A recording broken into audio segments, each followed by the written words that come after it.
Hello everyone! Welcome to my vlog for today, grocery haul. Ayan, si tita, nakatipid kaya sa pag-grocery for today? Bali, weekly task ang pag-grocery guys. Ito, dangan ng lanta na ang bouquet ni tita. Bumili na naman tayo ng panibago, which is ito. Yung kanyang paborito, roses. Ayan guys. So, it will long last naman po ito ng mga 2 weeks. So, ayan po ang aking nagustuhan na naman for today or for this week, guys. So, ito po, guys. Umpisahan na natin ang mga napamili ng tita. Naka-reduce price naman itong aking nabiling beef meatballs sa aking gagawing na menu for this week. So, ayan, guys. At least, ayan naman siya, guys. So, ito ang mga napamili ni tita. At di rin po mawawala ang aking cheddar mozzarella sa gagawin natin pasta or whatsoever. Ayan po, guys. At ayan po, hindi ako makagawa ng aking hot cake dahil sa daming gawain. At iniinda pa rin ang aking frozen shoulder, guys. My favorite red velvet pancake. Ayan po siya, guys.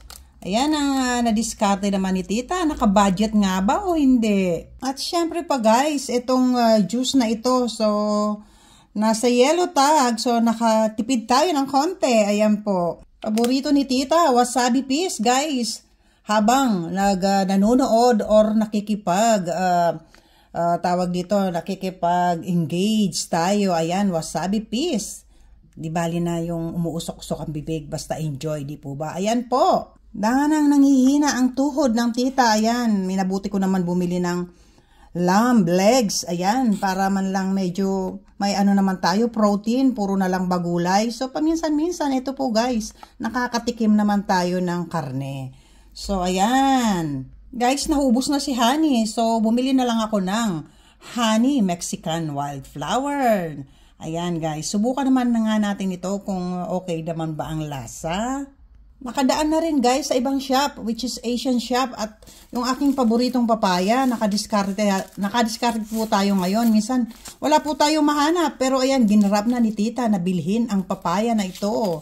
Dahil minsan lang po magkaroon ng papaya dito sa Asian shop. So ayan guys, sana matamis. At ito pa rin po guys, yung sa Asian shop, nakakita tayo ng guava juice.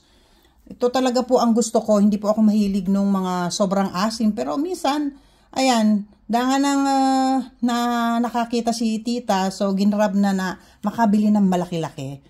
Budget na to ng pang 1 linggo guys, unti-untiin na lang natin. Ganyan katapid si tita Lori nyo. So ayan, shout out po sa inyo lahat dyan. So guys, ayan po ang mga napamili ng tita for today. Hindi masyadong nasunod yung budget ko na 30 pound. Lumakpas po ng konti guys dahil nag-additional tayo ng flowers. Pero masaya naman po ako kahit pa paano dahil nakumpleto po yung week ko na makabili ng aking bulaklak para meron naman po akong colorful bouquet yellow roses dito sa aking table dahil lanta na po yung nabili natin 2 weeks ago. So, ito na po ang kapalit ngayon. So, guys, thank you so much. At ito po, naipakita ko sa inyo yung konting pag-grocery ni tita. Sana po nagustuhan nyo, guys. At don't forget po, malapit na po weekends. Doon po ako magla-live chit-chat po tayo. So, thank you so much for watching, guys. Shout out to every one of you. Especially Nashi, no? Yung magtanggob. Si Judith, ayan po, shout out po sa inyo. As well po kay Ashwin Patel, Agustin, yung madalas pong dumadaan sa akin, sila Adhus, ayan, kumusta po kayo? Shout out to my dear friend Adhus, Agustin, Ashwin Patel, and who else guys? So, andyan po din si pamilya ni Dolores Saminiano, shout out to you. Kay Juana, kay King, kay Clarito, at kay Maria Veneresa, shout out po sa inyo dyan sa Pilipinas. Mabuhay po tayo mga Pilipino. Kumusta na po kayo? Sige lang po kayo pamamasyal dito sa aking channel guys. At hihintayin ko kayo sa aking pag-chit-chat nitong darating na weekends. Kita-kita po tayo guys as well with Hars. Shout out po sa iyo. Hars, hello. Kadzu, shout out also to you. Hello. Janio Oliviera, shout out also. And to all my subscribers guys, hindi ko na maisa-isa. Shout out everyone. To my lovely friends and subscribers. So, see you soon. Your Auntie Lori, guys. Thank you so much for watching. Don't forget to like and share and subscribe to my channel. Bye-bye for now and see you soon guys sa pagbablog ni tita. Bye muna for now. Bye!